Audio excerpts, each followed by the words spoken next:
Malam ini Mata Najwa membuka forum bagi publik untuk bertanya hal-hal keseharian yang masih mengganjal atau masih gamang untuk disikapi menjelang persiapan kita menuju normal yang baru. Salah satunya adalah saya akan kasih kesempatan ke Bang Isnaini Nugroho. Bang Inai seorang driver ojol yang berdomisili di Jakarta ya, atau yang bekerjanya di Jakarta ya Bang Inai? Iya betul. Sudah diperbolehkan mengangkut penumpang. Ada kekhawatiran atau ada keraguan atau apa unek-unek Bang Inai ini? Saya masih belum berani sih, kecuali ada peraturan Menteri Perhubungan untuk masa transisi ini penumpang diwajibkan bawa helm sendiri dan pembayaran non tunai.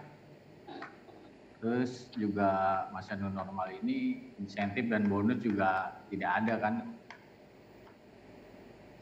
Ojol sih maunya sih diadakan kembali seperti sebelum COVID ini.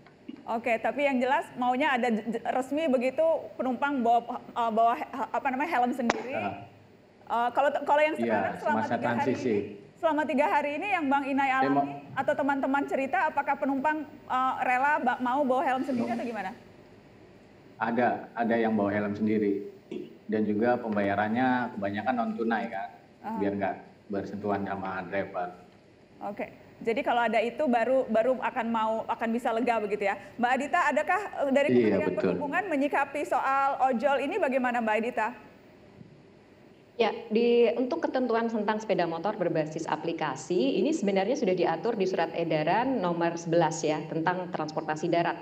Jadi khusus untuk ojol ini saat ini memang akan dilihat dari zonanya, Nana. Karena kan tiap daerah, apalagi di DKI juga ya Pak Anies kan juga sudah diidentifikasi mana zona yang masih merah, RT atau RW yang masih merah, mana yang kemudian sudah cukup aman. Nah khusus untuk pengaturan di Kementerian Perhubungan ini, untuk zona yang masih merah, itu memang ojol masih belum diperbolehkan membawa penumpang. Gitu. Dan ini akan disesuaikan dengan aplikasi atau algoritma yang kemudian diatur oleh aplikatornya. Secara otomatis ketika masuk daerah zona merah itu tidak akan bisa aplikasinya untuk mengangkut penumpang. Sementara di daerah yang sudah lebih aman ini diperbolehkan Mbak Nana.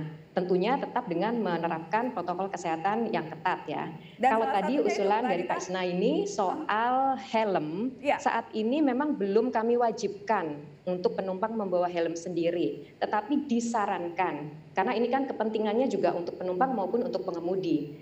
Apabila penumpang tidak membawa helm sendiri, seharusnya aplikator itu menyediakan tutup kepala Mbak Nana, agar nanti penumpangnya ketika menggunakan helm yang dibawa oleh pengemudi itu tetap bisa terlindungi begitu. Ini yang saat ini masih kami atur sementara, jadi belum merupakan sebuah kewajiban, tetapi diberikan saran agar penumpang membawa helm sendiri. Oke, baik. Kalau begitu saya mau menyambung ke pertanyaan dari Instagram yang juga berkaitan.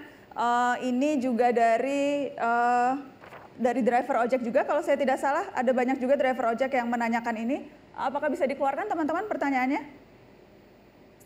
Ya, Mas Teguh Prawiro yang bertanya lewat Instagram kalau saya tidak salah. Boleh dikeluarkan? Iya. Boleh. Ganjil genap. Kalau belum ada pertanyaan yang itu, kalau begitu ini dulu Mbak. Jadi dari Alvarius 88 sambil menunggu pertanyaan yang tadi, Mbak Adita ada yang nanya, kalau boncengan meski serumah apakah masih boleh kalau yang merantau? Karena aku berdua sama teman dari Semarang, tapi beda alamat di KTP, di sini serumah. Boleh boncengan? Ini konkret sekali Mbak pertanyaan publik, boleh boncengan Mbak Adita? Kalau boncengan boleh Mbak, selama kembali lagi tidak di zona yang merah tadi ya. Tetapi kalau di zona yang lebih aman itu boleh berboncengan. Jadi tidak ada masalah gitu. Yang penting tetap saling protokol kesehatannya ditegakkan atau diimplementasikan ya. Tetap pakai masker, tetap pakai helm, tetap juga menjaga kebersihan. Begitu Mbak Nana.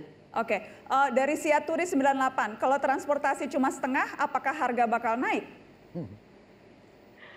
Nah, ya ini memang satu hal yang saat ini justru kami dari regulator itu berusaha mencari titik temunya ya. Kalau bicara tarif, kami menyadari situasi sekarang ini kan kondisinya masyarakat juga sedang sulit ya. Jadi sesuai dengan apa yang sudah disampaikan oleh Pak Menteri Perhubungan, memang belum ada rencana untuk menaikkan tarif. Yang ada adalah memang kapasitas itu kami tingkatkan sesuai dengan karakteristik dari moda transportasi, tetapi juga akhirnya tetap bisa tetap jaga jarak Dan di sisi lain, operator ini juga setidaknya itu juga bisa mulai kembali gitu dari sisi keberlangsungan ekonominya. Karena terus terang ini dampaknya buat operator yang juga menjadi bagian yang kami regulasi itu adalah kondisi perekonomian mereka memang terdampak sangat signifikan. Sementara mereka kan tetap harus memberikan layanan yang baik kepada seluruh masyarakat. Jadi ini satu hal yang memang harus kami cari titik temunya, dan saat ini Peraturan Menteri Perhubungan Nomor 41 lah yang kemudian menjadi rujukan. Baik, ini ada pertanyaan, rasanya ini untuk Mas Anies Baswedan, Gubernur DKI Jakarta, dari Tatiri. Ganjil genap untuk roda 2, Mbak Nana, apakah kiranya kebijakan tersebut efektif? Kami yang hanya punya satu kendaraan, otomatis cari kendaraan umum. Kalau kebijakan tersebut dijalankan, bukankah lebih beresiko untuk penularan dan penyebaran COVID jika kami naik kendaraan umum? Karena otomatis teman-teman yang sama seperti saya akan memilih kendaraan umum untuk beraktivitas kerja. Pertanyaan yang sama dari Andri Kopler. Tolong Mbak Nana dibahas juga motor kena ganjil genap. Kalau kerjanya kurir terus motornya cuma satu, gimana solusinya? Ini konkret Pak Gub. Ini, jadi ketika kita memutuskan untuk melakukan transisi, kita memperhitungkan kemungkinan-kemungkinan yang akan terjadi. Misalnya terjadi lonjakan jumlah orang bepergian. Kita kan belum tahu perilaku seperti apa.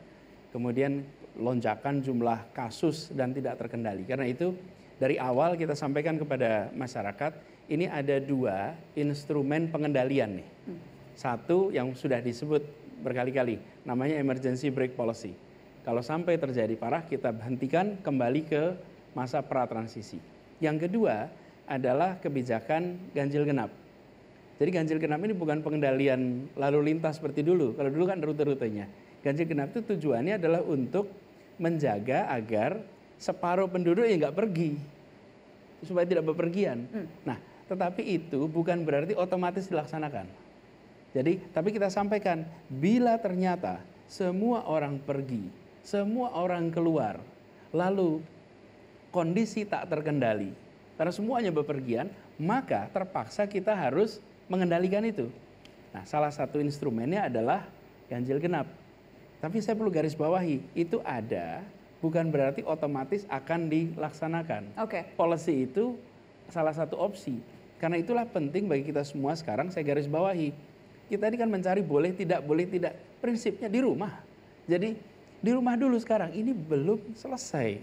Tapi khusus yang ganjil genap berarti belum ada rencana dalam waktu dekat untuk diterapkan? Belum ada. Jadi jangan kemudian, ini kan begini, kutipannya itu nggak lengkap. Bahwa gubernur memiliki kewenangan untuk menerapkan ganjil genap melalui keputusan gubernur. Nah, kalimat melalui keputusan gubernur itu nggak muncul. Jadi seakan-akan kita pasti menerapkan. Tidak. Jadi tergantung kondisinya. Jadi mudah-mudahan bisa menjawab ke teman-teman. Saya tahu banyak sekali yang mengirimkan pertanyaan itu ke saya, teman-teman, soal ganjil genap sepeda motor. Kita dengarkan tadi jawaban gubernur, belum akan diterapkan sampai memang kondisinya dan mudah-mudahan tidak harus. Mudah-mudahan tidak harus. Kalau semuanya nurut protokol. Kalau semuanya nurut protokol. Jadi sebetulnya kembali ke kita masing-masing begitu ya, Prof. Wiku. Baik, ada banyak pertanyaan yang lain, bagaimana beraktivitas di pasar, bagaimana di mal, bagaimana di warteg. Kita akan coba bahas satu-satu untuk Anda malam ini. Tetap di sini.